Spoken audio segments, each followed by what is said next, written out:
I'm Carla Reeves, and this is Differently, a podcast where we explore the ins and outs of what becomes possible when we're willing to think, do, and show up differently to the moments of our everyday lives. My husband made a really good friend, and it all started over egg salad in the lunchroom at work when they discovered that they both had egg salad for lunch and loved egg salad, and the rest is history. This guy and his family have since become close friends of ours. I've always thought people who write and play music just have something special about them, and it's no different with this guy.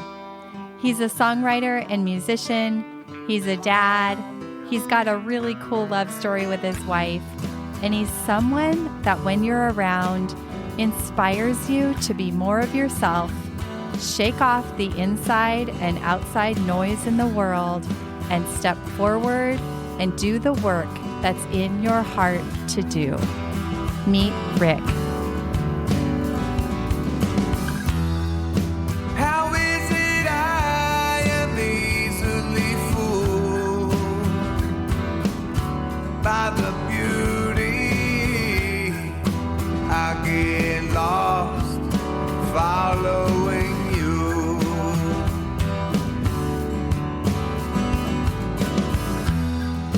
Give me things I don't deserve. I'm not worthy of all this love that I deserve.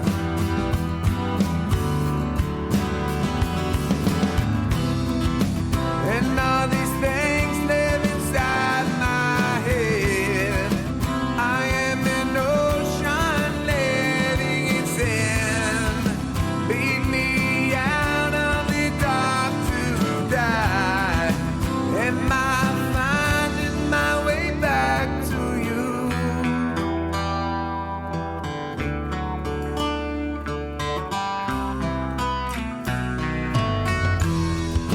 Day after day I talk to myself. Nobody's listening to my cries from my empty shell.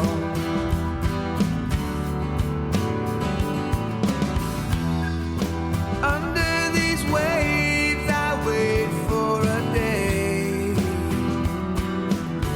to wash over me under the light of a brand new day.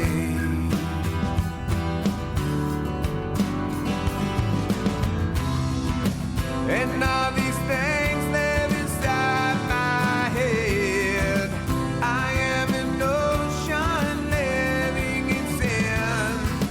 Lead me out of the dark to die. Am I finding my way back to you? Am I real? Am I pretending to be something I don't even know? How will I know? How will I know what's really leading me? Oh, God.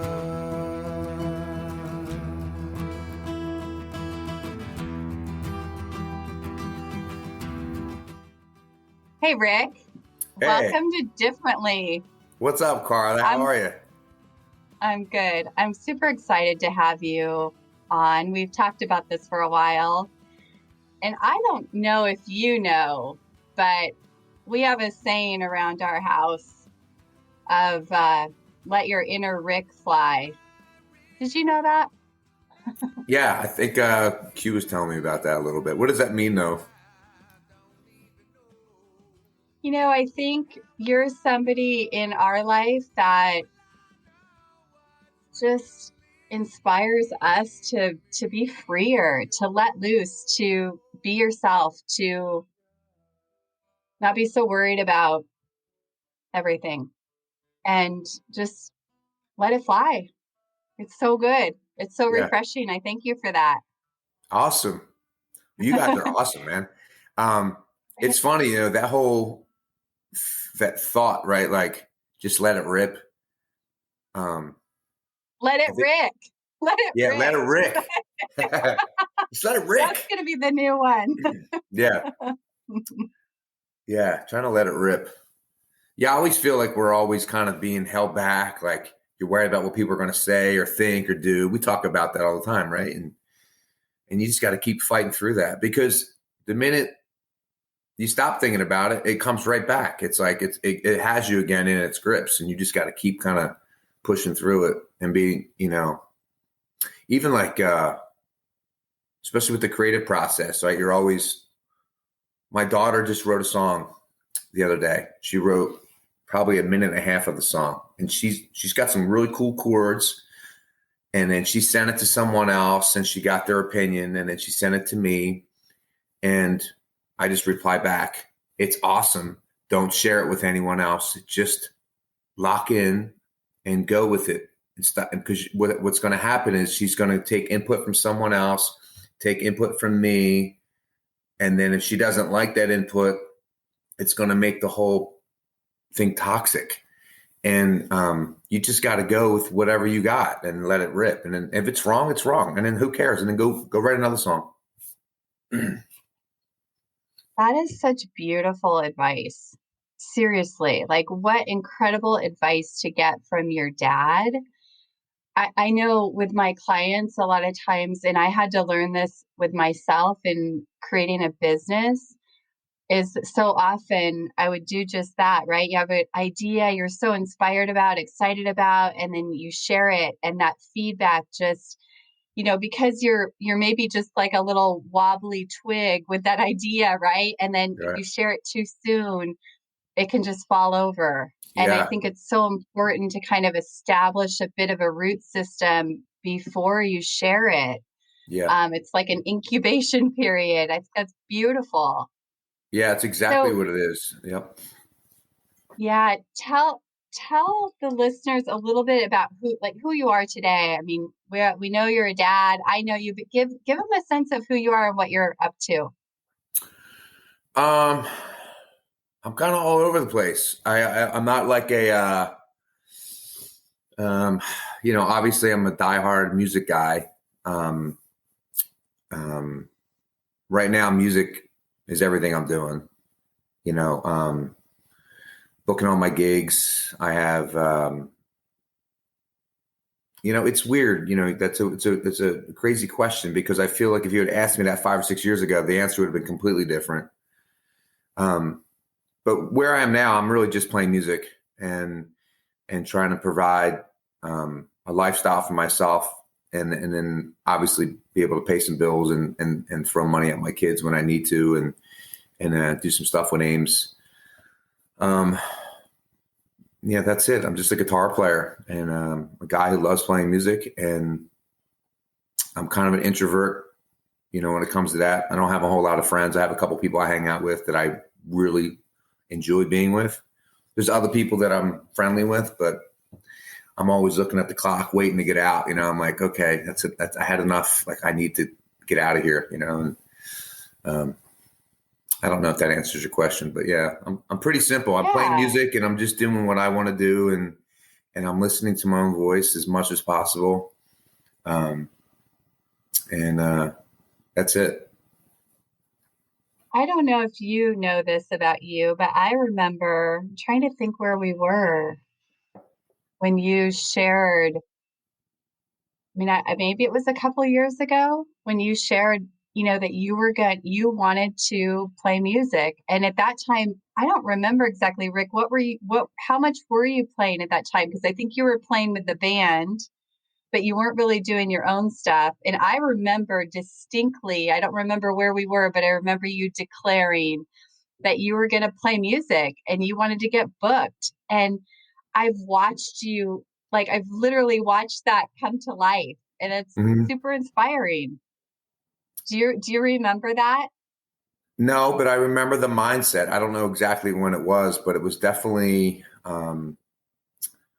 probably 3 or 4 years ago, probably maybe 4 years ago, because I got into the cover band, And then I started learning all these songs that I really didn't think I would really enjoy. And then we played out and people really had a good time. But I met a guy, Chad Bailey, who's been on my podcast, and I'm actually going to spend the day with him tomorrow.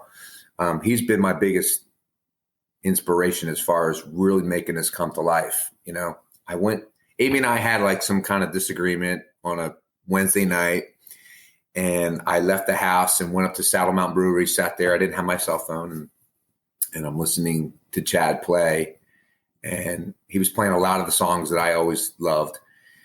And I thought to myself, I got to talk to this guy after the show. He's going to think I'm crazy because I'm going to ask him a lot of questions. But he sat at the bar and was the sweetest dude ever.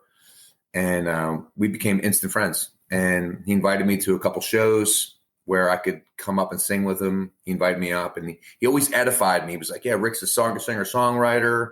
You know, he was just the sweetest guy. And then we went to Tennessee for a vacation for Christmas. And then we drove back, and then I got a phone call from Chad. He was like, hey, I have a gig January 5th at the Twisted Lizard. I can't make it. Can you fill in? And I just said, yeah, because I was like, I'm not going to say no. But at the time, I really didn't know any cover songs. I only knew my originals, which I have a ton of. I have hours of music. So I did a 3-hour show of all my originals, and I thought they're never going to ask me back, you know, because I didn't play one song anyone knew. And they invited me back. And then from that point on, it was like, this is what I'm going to do. I just knew I was going to play. Like I saw the door open up, you know, I was like going in there. I love that. I love that. When has music always been a part of your life? Yeah. When did that start? It's always been there.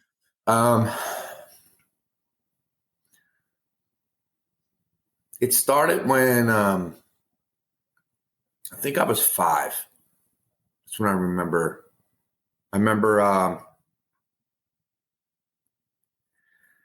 It's kind of weird because it was just me and my mom.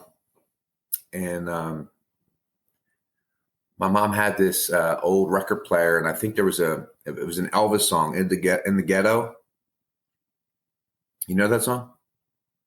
I'm sure I've heard it. Quentin's a huge Elvis fan. I can't recall it at the moment. It's one of my favorite. I play it at my shows all the time.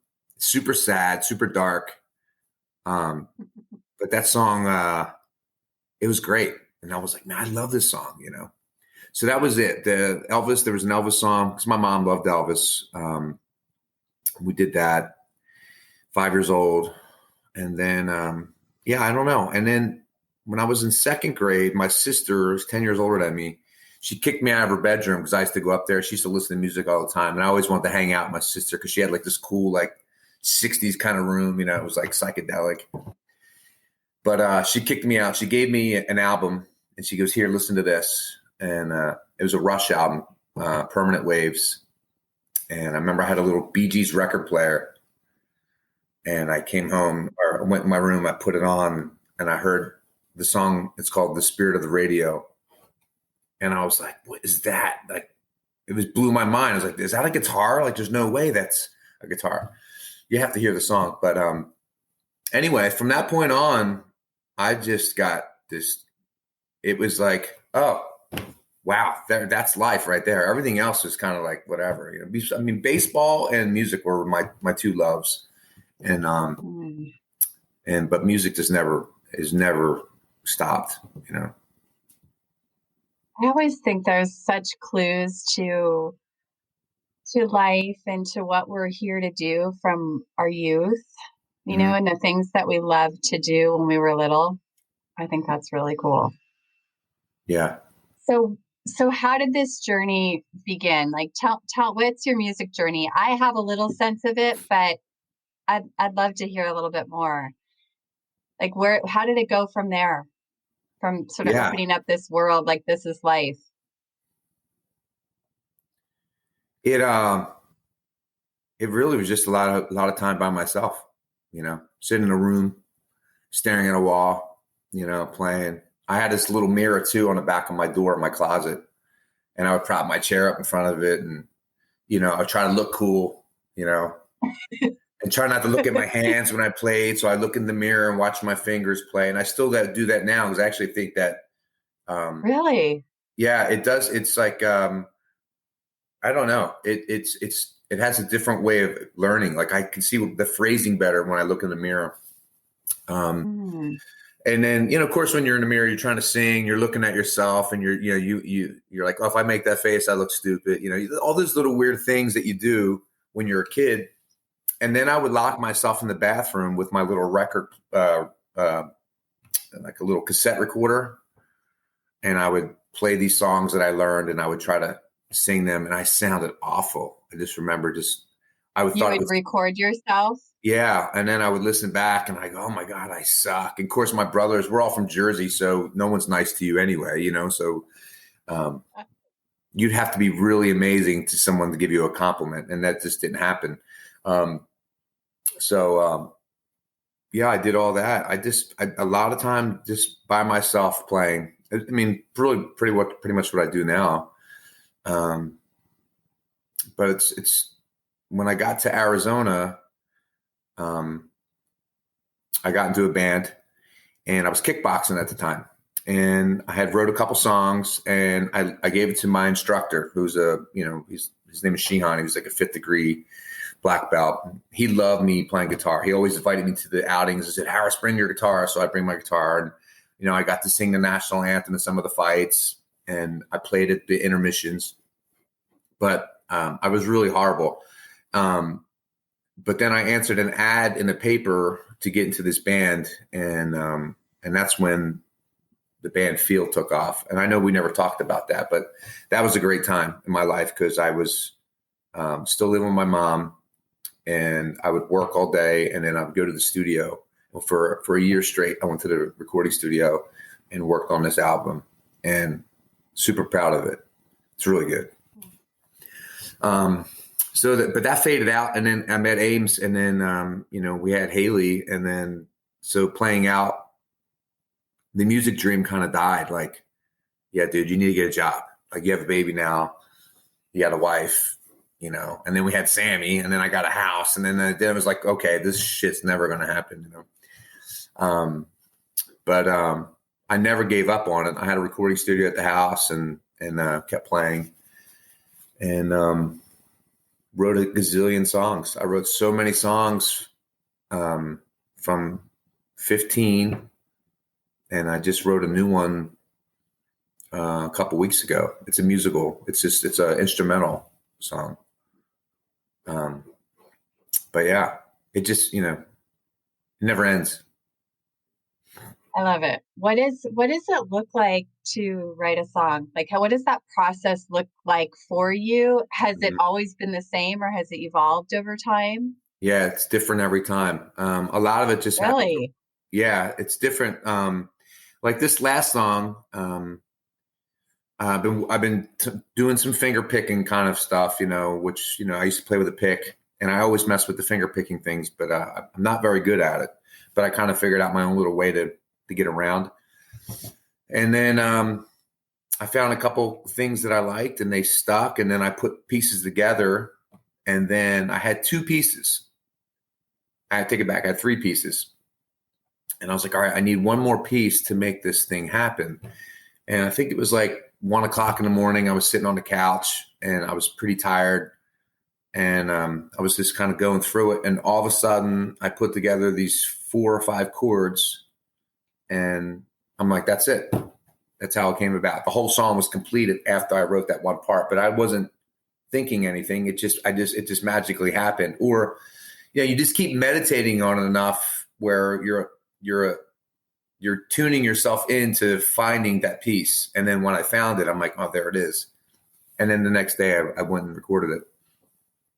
So this is so fascinating to me, but take us deeper into that process. So when you say you had like 3 pieces, does it start with you just picking, like you just creating the music, or do the words come first, or what makes up those pieces? Yeah, I don't think there's a formula or a process like in order. I guess you can follow one. Maybe if you're, if you're a songwriter for like a country artist, I could see that because most country songs all follow the same patterns, even though they figured out how to say the word love a zillion different ways. They know how to twist it and turn it. So I think there's an art to that. But, as far as how I do it, and I think a lot of other people do it this way too.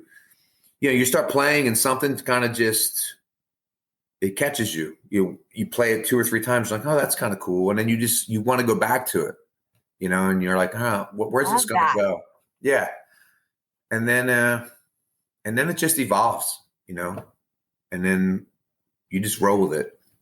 And then you hopefully, like with this song, I was going to do it instrumental. And it's actually a song I'm dedicating to my kids. So it's kind of weird. Like, I don't want to put words in it because I don't want to get all hokey, but at the same time, I want it to be. You can get hokey. Well, not here today in the song, you mean? Yeah, I'm hokey sometimes, but I mean, like in the song, I didn't want it to be too hokey. Like, I really want it to be something where the music creates the imagination or the thoughts. Like you feel it. Yeah. Sometimes the narrating a song can ruin it. How many songs have you listened to where you swore they were the words, and then you look them up and you're like, they're not the words of the song, and it kind of ruins the song, right? Totally. It's like reading the book and watching the movie. You know, yeah.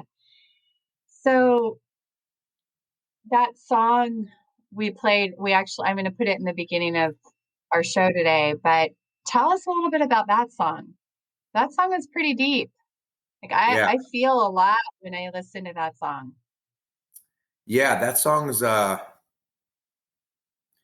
cool thing about that song is I wrote that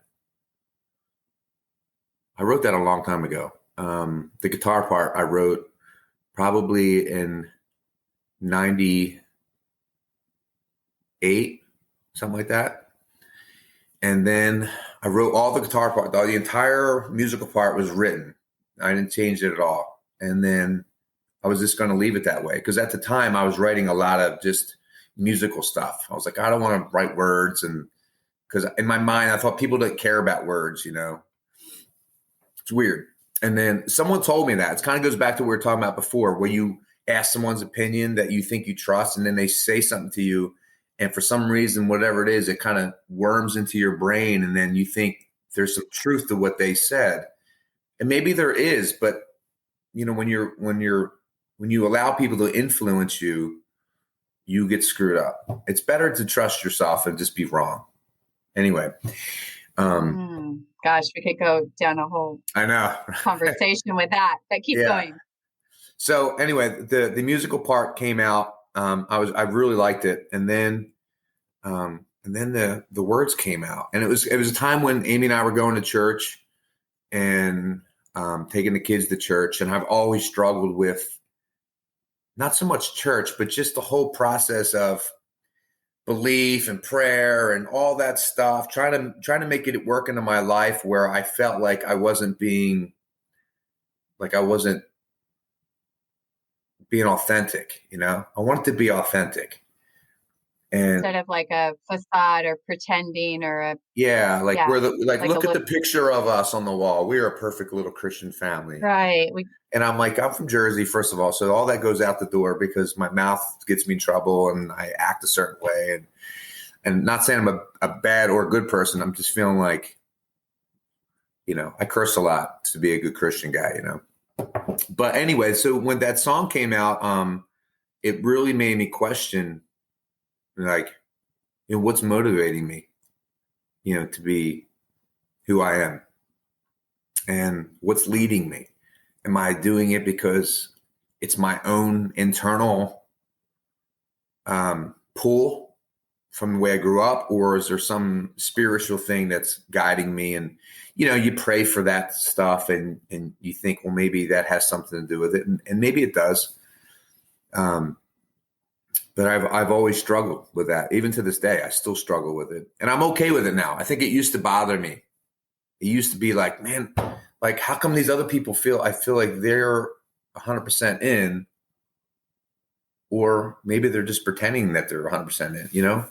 I think people do that all the time. And that's what that song is really about, you know? And then, I think we could all relate to that. I was just reading something this morning that was about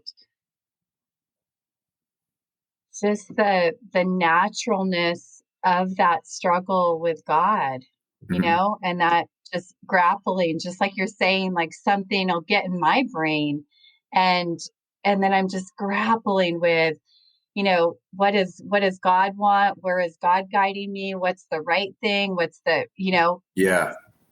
ah, I think that's probably something we grapple with for the rest of our life, figuring that out. Yeah. I often wonder where it started from, because obviously the idea it's either already written on your heart or someone influenced you to kind of think that way. Um, you know, living back east, a lot of my friends and a lot of people I know are Catholic, and I have nothing bad to say about Catholic people, but they definitely will remind you that God will get you if you do this, or, you know, those kinds of things. And man, you hear that enough Catholic when guilt. yeah, you Yeah. start thinking, well, maybe there's some truth to it, because people believe it, and if they believe it, that's it. Like, there's no turning back on that. And I wanted to distance myself from that as much as possible. And there was another thing. People talked about not being worthy at the church all the time, and that used to bug me. I'm like, well, first of all, if God made you in his image, then you're worthy regardless of what you do or you don't do, because you were already made. So let's stop with that nonsense right now, because that's not going to get us anywhere. But maybe they're looking at it differently. I don't know. Differently. There we Well, go. there was a line in your song that was something about like how am I something about deserving, like how am I deserving of all these things I don't deserve or something. Do Yeah. you remember? Yeah. Yeah, Yeah. worthy of deserving, right? Yeah. All how am I deserving of all this love that I desert? You know, I desert it all. But Yeah. why am I so, yeah. Yeah. That's exactly the point of the whole song is, it's a horrible feeling to be in that circle, or that, whatever that is. And, but I never really felt that way, but I was around people who felt that way and believed that way. And when, you know, I played guitar in the worship band, which was really weird because I was in this rock alternative band 2 years Didn't know prior to that. that. Yeah. And then they asked me to play, and I thought, I'm not going to do that because those guys suck, you know, and I can do this. And then, but there were some really talented musicians, but the worship songs that they played were cool because they were talking about being broken, which I Mm. I like that, because I think we all are, to some extent. But to not feel worthy of something that supposedly created you, I think it's like, oh, it's kind of, I don't know. I don't want to say it's mental illness, but it's really not a healthy thing to be thinking, in my opinion. You know. So true. So Yeah. true. So take us back to you know, you were talking about this, it's better to trust yourself and be wrong. Like how has that played a role in your uh journey as a songwriter and a creative, you know, like really, because it really, I go through that myself, like just Yeah. trusting the ideas that are put on my heart. Like I feel like God has been telling me that this year, just trust the ideas I've put on your heart. And sometimes Yeah. it can feel so scary to put them out there. And so I'm sure you've grappled with that a bit as a Yeah. Well, performer. yeah, I think, I mean, I think we all grapple with that every day. Musically, I don't know. I feel like I've been obsessed with music, and thank God, because I feel like everything else in life is kind of lame, you know. Music is just, you know, kind of, it touches all the parts of life that you can't grasp, you know, and it kind of fills those Mm. gaps. Um, Love that. But God, I don't feel like God has ever said, "Hey, write this song." Now, I did write songs for the church. I don't know if I wrote 3 or 4 songs for the church. I had a pastor in Tennessee ask me to write a song on I think it was the golden rule or the number 1 rule, like love your neighbor as yourself kind of thing. And I wrote a really dark song about it. And I played it at the church and stuff like that. I don't think it was anything that they were thinking that was going to come out, but that's just what came out. But it was cool to me because it was at the ground level. You know, it wasn't like fluffy. There was a struggle in it. And I think that's why people love sad songs. Sad songs make you happy in a weird way, you know. Or that's so true. They lift you up. They help me feel. Like sometimes they help me feel things that I may not be able to access, like you said, any other way. Yeah. And music can just help it come out. Yeah, I agree. It's very cool. So cool. Did I answer your question? I don't even know if I did. I don't think you did. What was the question again? I guess it's really about kind of trusting yourself and your ideas and your songs in the face of maybe fear of judgment or failure or criticism or whatever it is. Yeah. Yeah. I think when you get older, I think that those things just start to fall off you. You know, if you keep fighting them off, they'll eventually stop attaching themselves to you. If you let them attach themselves to you, then they'll keep coming. But I've always been kind of rebellious, like, get off me. Like, I don't want to be controlled. You know, I don't want to be told what to do. And you know, obviously it's cost me a few jobs, you know, and probably even relationships with people. But I don't regret any of it for a second. You know, I mean, like, I just want to be me to 100, you know, as much as possible. And I'm flawed to the core. I'm not saying I'm not, but I would rather be flawed in my own doing than someone else's, you know, crap. I feel like I spent half my life trying to be something I wasn't. And like the second half of my life has been learning how to come home to who I am. Yeah. And like, that's been the coolest journey. Yeah. You guys are in a good spot. It seems to me. When I went, even from just a year and a half ago, it's been great hanging out with you guys and seeing what you guys are doing and seeing how connected you are. It's pretty amazing. Likewise. We feel the same way about you guys. I share with us, what are some of your standout moments, like on stage, off stage? Like you even, when we were talking before we hit record today, you were talking about, you know, like sitting there and wondering what people might be thinking in the crowd. Oh, yeah. Yeah, you know, I think we could all relate to that, you know, the crazy crap that happens in our head, right? Yeah. Yeah. I think when I started playing guitar and I got to a point where obviously I could play it and no one else could play, you know, in my neighborhood, you know, and let me back up a second. So when I got an acoustic guitar when I was in 3rd grade, and, you know, I played a little bit, but I would walk around the neighborhood by myself a lot in New Jersey. And there was a kid named Billy Clements who was probably in 6th grade or 7th grade, maybe 8th grade. And I don't know if I told you the story before, but I could hear him playing his guitar. And he lived in one of those old colonial houses with the big porches. And he lived on the 3rd floor. It was like just him and his dad. And I didn't know him, but I knew who he was. And I remember I knocked on his door and I'm like, "Hey man, can I play your guitar?" I'm like 3rd grade.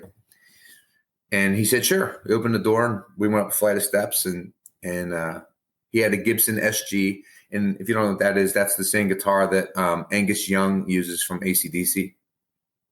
And he plugged it into his stereo and he walked out of the room, and I played for, I don't know, an hour. I really couldn't play anything. And then he came in and he showed me how to play a Def Leppard song, Photograph. You know that one? Yeah. Yeah. So I went home and then got on my acoustic and I played that to death. And then I figured out the little parts. And, and I would do that on a regular basis. I would walk around the neighborhood and I would just show up at his house randomly before I got my electric guitar. But then by the time I got to 6th grade, I could play. And I went into the talent show and I played a Rush song called Limelight. And answering your other question, like I didn't really have any fear about playing when I was younger or singing or performing in front of people. I'm really self-conscious now. Then for some reason, it's like something happened and it's kind of like it's permanently there now. But when I was younger, I don't remember ever really having any issues. I would sing out in front of people or, but then, so 6th grade talent show was pretty cool. And then some of the gigs I do now are it's pretty funny. I'll be playing an original song and someone will get up and I think they're going to get up and leave. I'm like, as soon as I see someone stand up when I'm playing, I'm like, they're leaving. They hate what I'm doing. They think I suck. And I remember one time a guy left and I'm like, sure, he left. And then he comes back and he walked all the way up to me and I'm like, oh, what's this guy doing? I'm still singing and playing.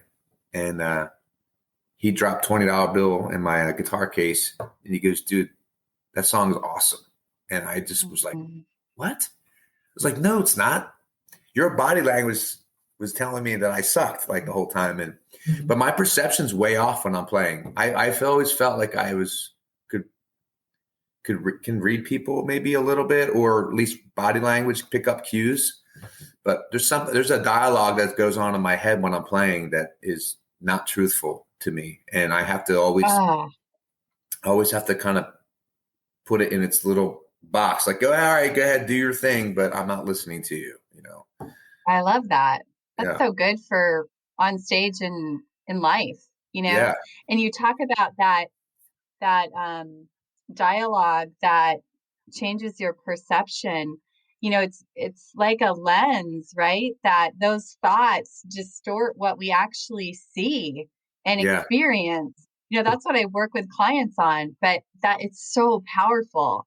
But Yeah. I love this idea of putting it in a container and setting it aside. Like, Yeah. you're not going to run the show tonight. You're not running the show. You can't, right. and you can't run it off. Like it won't go away. It wakes up the minute. Away. No, it wakes up the minute you acknowledge that there's a possibility that it's there. And I haven't been able to run it off.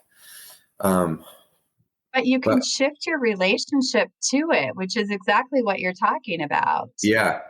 And that's where it loses some of its power.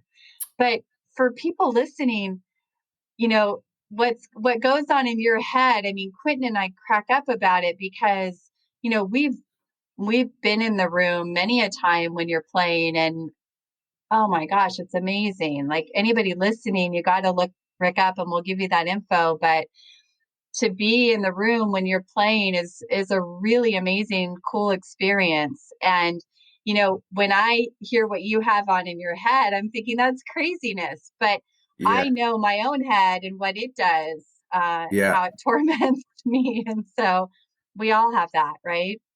Yeah. But the fact that you don't let it stop you is what matters. I think a lot of people have it. There are some people who I think don't have it, and they're the people that are really extraordinary. I mean, and athletes are like that too. I was just watching The Last Dance with Michael Jordan, and he didn't have that in his head. If anything, he had the opposite going on in his head. He had the voice telling him that he was unstoppable and amazing, and it fueled his. He was in perfect harmony with that little voice in his head. And I'm not sure where you get that. I mean, maybe you can develop that, but I think you're born with it. Well, I think maybe both. Maybe both. I think you can develop it. I remember hearing on a podcast a couple of years ago, this guy said, make your mind your best friend. And I just thought, wow, that's really cool. Like over the years, like this used to completely work against me. You know, my head was always working against me. But learning to sort of befriend your mind and be an advocate for yourself is, Yeah, you know, it makes a huge difference. it Yeah, like does. you got this. Yeah. I remember the first time I was in a group, like in a training, and normally that voice in my head was always just pushing me down and shunning me and making me wrong and telling me I wasn't capable. And the leader called me up to the front of the room for something. And normally I would have just like sunk in fear. And it was the first time that voice in my head was like, you got this. Yeah. You got this. And it was the coolest experience. Yeah. Like, wow, you could actually like have peace and like you said, that harmony of like Yeah. who you want to be, what you're up to, and have your thoughts align with that is a really Yeah. powerful experience. It is. I think we all want to do that. You know, all like just the human nature. Like we all want to be able to stand out or have that internal thing come out of us. It's easier when you're an artist or you have a way to kind of create. I don't know if it's easier, but I think the perception is, and maybe it's easier that you're able to create something, you know. But what if you don't have a way to, if you don't have a creative outlet, I don't know. I it's hard to think. Like everyone needs a creative outlet, right? And a lot of it's Like a just vehicle. like a vehicle to to get that stuff out of you. I guess some people bury themselves in work. Um, you know, I don't know. You know what I mean? Though you definitely Yeah. need a way to do it. It made me think of this woman, Edith Eger. She wrote this book called The Gift, but there's a quote in there. She says, the opposite of depression is expression. And I think that's really powerful because I think we do need a vehicle to express and sort of figure out who we are, Yeah, right? yeah, I think so. And Yeah, it's cool. your music, Go ahead. go ahead. No, I think it's cool. I played yesterday at a place, and I wear sunglasses usually when I play, even if it's dark. A lot of times it's the lighting, but I do it because I don't like to see all the people that I think that are judging me out there. So I kind of put the sunglasses on and I can close my eyes and play. Or if I don't have sunglasses on, I usually have my eyes closed. But yesterday, a younger guy sat just to the right of me, and I thought, oh God, here we go. Like it's going to be too loud, and they're going to say something stupid. And it was just completely the opposite. And after the show, he came up to me, and he had a couple beers. I think he was super genuine though, and he was really sweet to me. And he was like, dude,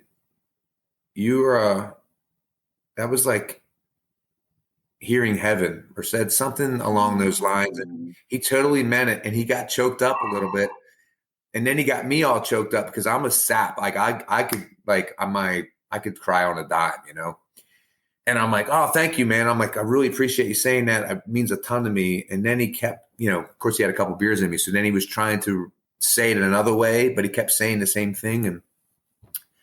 And I thought, that's so cool. It's such a cool thing to hear. And then it breaks me because I'm thinking, this isn't something that was like, I played my whole life just to get to the point where I could play out in front of people where they can enjoy it my whole life. And it's really cool, to get that, That's really cool. Yeah. Very cool. Well, and like the impact that you have on people, I don't know, that's pretty cool. Like that guy shared it with you, but how many people sit there and have a experience, that inspires them or moves them that you don't get to hear about, I'm sure there's lots. Music is Yeah, powerful. it That's really is. cool. I agree. I always think that too. I wonder if people are digging it, as much as some other people, but I don't know. I mean, I guess it'd be great if everyone, came there to listen to you play. In my mind, I always think about that. Like, I wish everyone listened to every song I'm playing and love every song. Like when you go to a Pearl Jam concert, I'm like, oh my God, I want to do this. I want 40,000 people to sing along with me. But at the same time, if two people dig it, it's fun too. I love when you and Haley get up there together. Oh Yeah, my gosh. That's amazing. That's his daughter. And sometimes they sing together, and it is an unforgettable experience. it So is. cool. Yeah, I'm so cool. sure for you. I It's can't kind of imagine what that's. Yeah. it's kind of surreal because she's got such a good voice. She's got a killer voice, and she knows the words to all my songs. So, and I think all my kids do. I mean, I know Sammy does, because Sammy listens to all the same music I do. But I know, Haley used to sing with me, and remember the first time I was sitting. We were in California. I was playing the guitar, and then there was a bunch of people at the house. And Haley's kind of like me. She likes people, but she likes to be like by herself or just in a small group. I just get, it's just draining, right? So she'll come hang out with me and we're playing and I'm singing and she's singing all these songs. And we did that song and I was like, wow, it sounds so much nicer when she sings it. So we started playing it in front of people. And then of course, when I started gigging, she'd come and sing it with me. And I have a recording of that too. I'll have to send it to you of her singing it in the recording studio. Oh, please do. Yeah, it's I pretty would awesome. love that. Yeah. So tell us kind of where are you headed? What's the, it's kind of interesting. Like I think a lot about writing our story, kind of, I feel like we get to take part in creating what's next in our story. And so what's next in your story? I'll tell you what's not next is I'm not going back to get a real job. That's not going to happen. I'm going to play music and a capacity somehow, either playing out or being involved in that somehow. It's been cool because even like with COVID this year, I had 6 weeks off and then in May I was gigging again. So even through all this hoopla, I still been able to gig. And then I picked up a couple agencies that have me now. So I have like 6 booking agencies that book gigs for me. Plus I book my own. So my schedule's getting full. I'm getting gigs, outside of my normal area. Like this weekend or tonight I'm playing in Goodyear. And then Wednesday I'm in Scottsdale. Friday I'm in Phoenix. And Saturday, I'm in Scottsdale in the morning and then in Gilbert in the evening. And then Sunday, I'm in Buckeye. So I'm all over the place, all over the county. And You're playing a lot. a lot of gigs. And I'm very thankful for that. I mean, when I lay in bed, that's the first thing I think. I'm like, man, I'm just thankful to be playing, it's so awesome. And be able to get some money out of it too. Getting good gigs and people are super generous too. I've been getting really nice tips from people and I come home, I'm like, holy crap. Like I should have started this 20 years ago, But yeah, so cool. That's it. I'm just going to gig out as much as possible.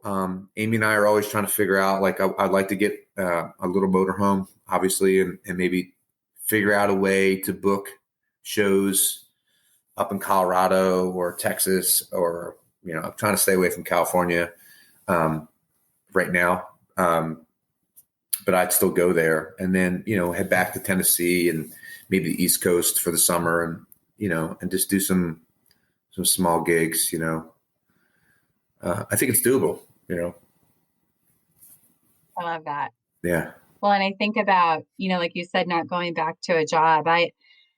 I don't know, in working with lots of people over the years, I feel like, I mean, in looking at your life from where I sit, it's like it's all unfolding exactly as it's supposed to, you know? Yeah. And sometimes when we're in a job and there's a lot of friction, I see this so much with clients where there's like a lot of friction and they have a lot of struggle and are not sure what's happening, but I'm always really curious when there starts to be a lot of friction because I think, you know, possibly it's intentionally there to move them in a new direction. And I can see that with you.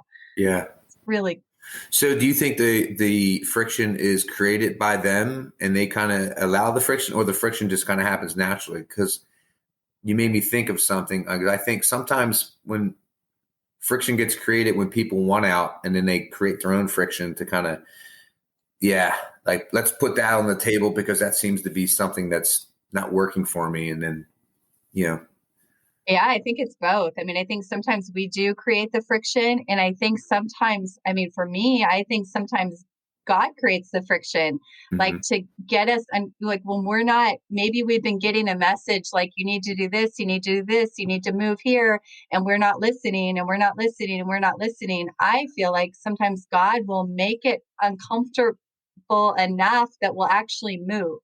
yeah, And I know for me in my life, there's been so many times where I resisted that nudge to move and I discounted it or questioned it or just sat and stewed in it for way too long. And yeah. I've made a promise to just listen sooner and act faster when I feel that, because I do think that is, God moving you. And I don't know, given what you've shared today and your path and what's been in you since the time you were 5, it's clear you're here to make music. And Yeah. I think so. and that's pretty exciting that you're letting it fly. Yeah. And I always, it's like, to me, following that nudge is more important than knowing whether it's going to work out or it's not going to work out or how it's going to look, or right. Like, you don't have to be Yeah. so attached to that. But if you just follow that, it's going to lead to something cool. That's what I think. I think you're right. I think it has to be kind of a healthy obsession with it. Like, this is what I want to do. And I'm not listening to anyone else or not buying any more information from people who think they know, because no one knows anything. I mean, that's the truth. But, going back to you said something earlier and it kind of goes back to that song, Am I Real, that I wrote, that I sent you. When Amy and I moved to Tennessee, I had my own business at the time. I was selling computer hardware and software. It was a business called iGlow Distribution, and I still use that name. It's under iGlow Music now, obviously. But we had bought a house here in Goodyear, and within a year and a half, we moved our entire family to Tennessee. We didn't know anybody, and it was all on faith. Like, we're going there. Obviously the music was an attraction. I thought, well, maybe some I can find my way into getting into music, but my kids were small, and I've always been dedicated to making sure I was around to them. That's why I worked from home and figured out a way to make money from home and stuff like that, so I could be with my kids. But when we moved there, it was in 2006, right when the housing market took a dump. So I lost my house here. Ended up losing my house in Tennessee, and I thought I was supposed to move there because God wanted me to move there, or I was, something like that. I mean, I remember going to church with people and then kind of praising us for trusting and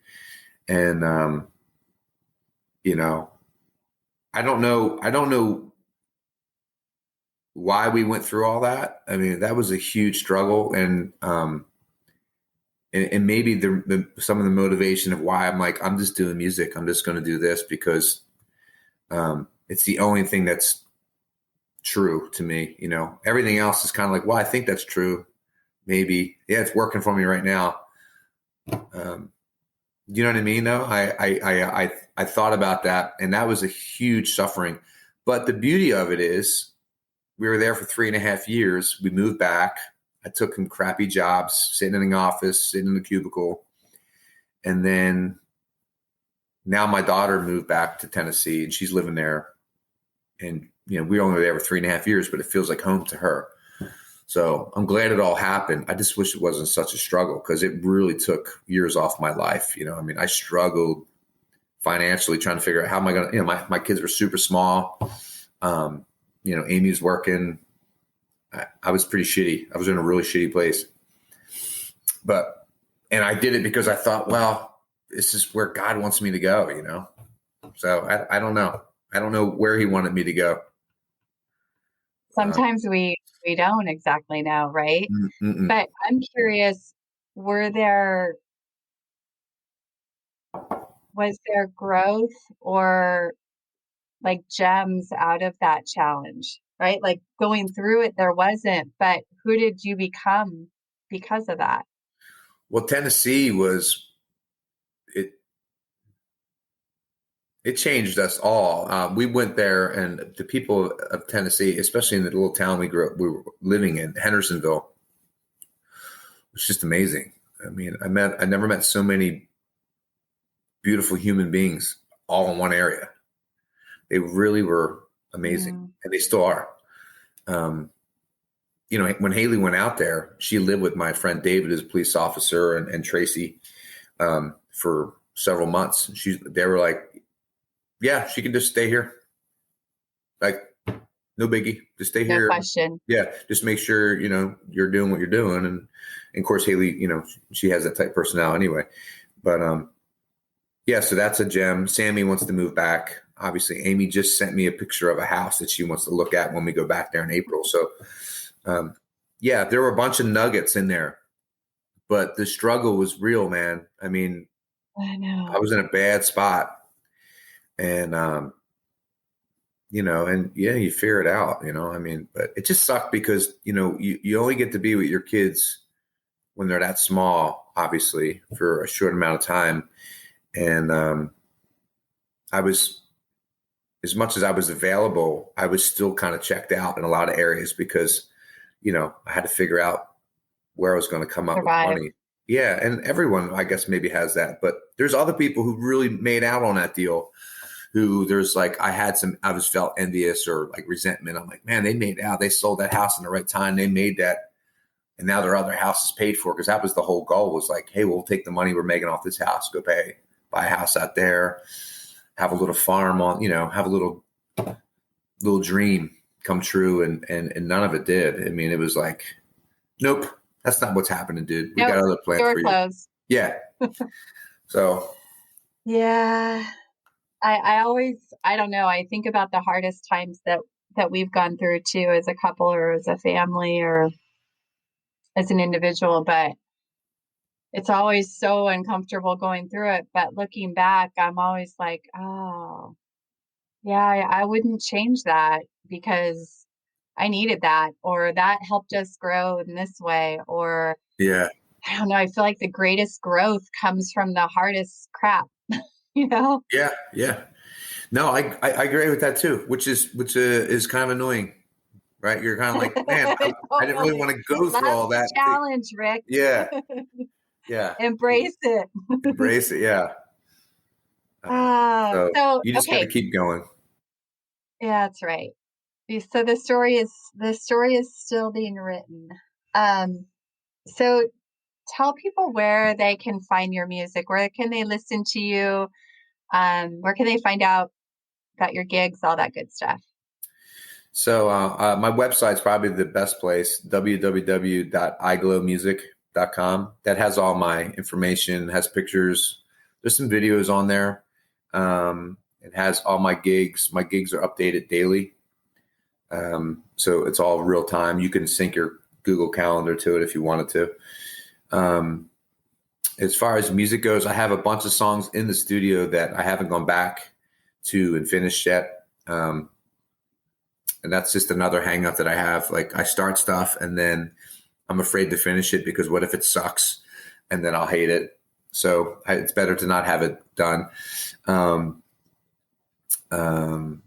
And then I have a couple other albums that used to be out on Spotify. There's one song on Spotify right now. It's called Light Up Your Mind. That's a pretty good song. It's by the band Feel. I was the lead singer of that band. That's on Spotify. And and then, iGlow Music, you can Google that and find videos or whatever of me. But I'm not on Instagram or Facebook or anything like that right now. Just a website. Awesome. Check him out. You'll be so glad you did. Any final thoughts? Anything I didn't ask you that you wished I had? No. God, all those questions you asked me, every time I was going to answer, I felt my eyes welting up. I was like, why am I feeling so emotional? I really appreciate it. Appreciate the questions because, it validates, a lot of the things that I'm doing. And, a lot of people just don't, like, a lot of people are like, oh man, it's so awesome you get to do that. But, the struggle was real, man, to get to a point where I could play out and learn. And now I'm learning all these cool songs. I mean, I'm doing Hall Notes, Michael Jackson, Prince, and then all my stuff that I love, Chris Cornell, Pearl Jam, Alice in Chains, and, play all those songs. It's been awesome. But, it wasn't like I just decided to do it, yesterday. I've always wanted to do it. Just finally, I had to just go up to climb that mountain and climb another mountain. And then finally the door opened up. I met Chad. And Chad was like, dude, I got you. This is how you do it. And I'm like, really? He goes, yup. He goes, you just have to trust. Now, he would be a great person to interview if you ever wanted to talk to anyone. He's one of the most inspiring people I've ever met. And he's a killer musician and just the sweetest dude on the planet. So you have to, I guess the only thing I would say is if you have something, and you love it, you should do it because it will inspire other people regardless. Even like you said, some people at the shows might be inspired, but they don't come up and say anything to you or vice versa, and you should always, if you're doing something you love to do, you should do it. And just try to just kill it. Just do your very best when you do it. And then it will make other people happy or, whatever. That. I love that. There's a guy, his book, Serenavis Rao. Anyway, he there was a line that said, just leave your heart on the stage. And I love that. Like, just play full out. Yeah. Whatever it is you're doing. I love that. Yeah. Thanks for having this conversation. You talk about your friend Chris and, it's like the people in our path that show up in our path, Sometimes they're there for a long time. Sometimes they're there for a short time and just to, inspire you, and then they're gone. And I just really grateful for you guys being on our path too. Thanks, man. So. I'm really grateful to meet you guys too. It's kind of funny, me and Q always talk about that time we met, at the lunchroom. Over egg salad. Egg salad. Like, I mean, if that doesn't define he and I's relationship more than anything, like, dude, you eat egg salad? I'm like, yeah. He's like, I love egg salad. I'm like, me too. And that was it. History. And the rest is history. Like, so simple, right? So simple and so pure. And that's the friendship you guys have. Yeah, it's very genuine. And I'm thankful for you guys, man, very much. So thanks for having me on Differently. Appreciate it. Yeah, thanks for being here. Absolutely. Thank you for tuning in to this episode of Differently. I hope it stirred your thinking, and I invite you to take one inspired action from something that stood out to you. If you want to hear more conversations like this, hit subscribe on your favorite podcast app, and please help us spread the word by sharing this podcast with people you know. Remember, new episodes drop weekly. See you next week.